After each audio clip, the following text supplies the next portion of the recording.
আসসালামু আলাইকুম আমার আপুরা ভাইরা দাদারা দিদিরা আজকে আমি আবারও বল মাছ রান্না করব।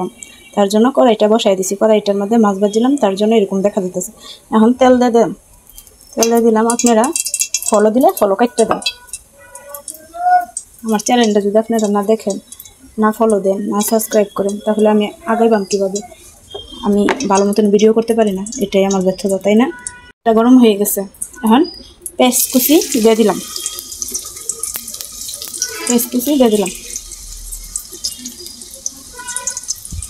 সামান্য একটু হালকা ভাজব। মরিচের গুঁড়া, হলুদের গুঁড়া, ধনিয়ার গুঁড়া দিয়ে দিলাম। জিরা বাটা দিলাম না আজকে।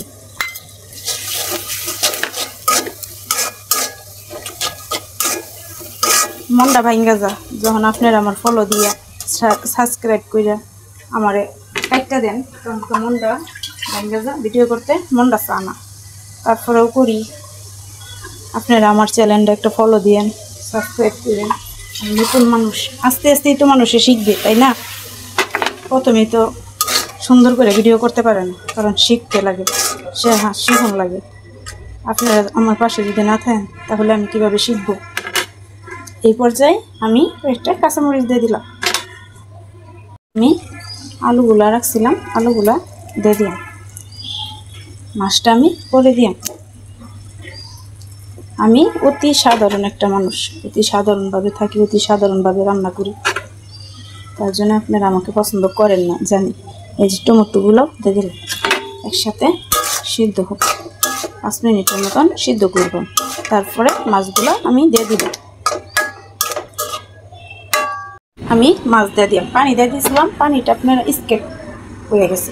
আমি মাছ দিয়ে দিলাম। এই যে দেখেন, বল মাছ, নদীর বল মাছ। আমাদের এখানে একটা নদী আছে, ব্রহ্মপুত্র নদী, সেখানের মাছ। পার্কে গেলে কিনুন যা।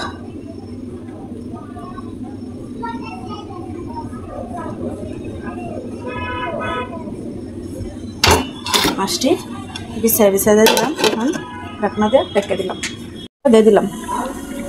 পর্যায়ে ধনিয়া পাতা কুচি দিয়ে দিলাম।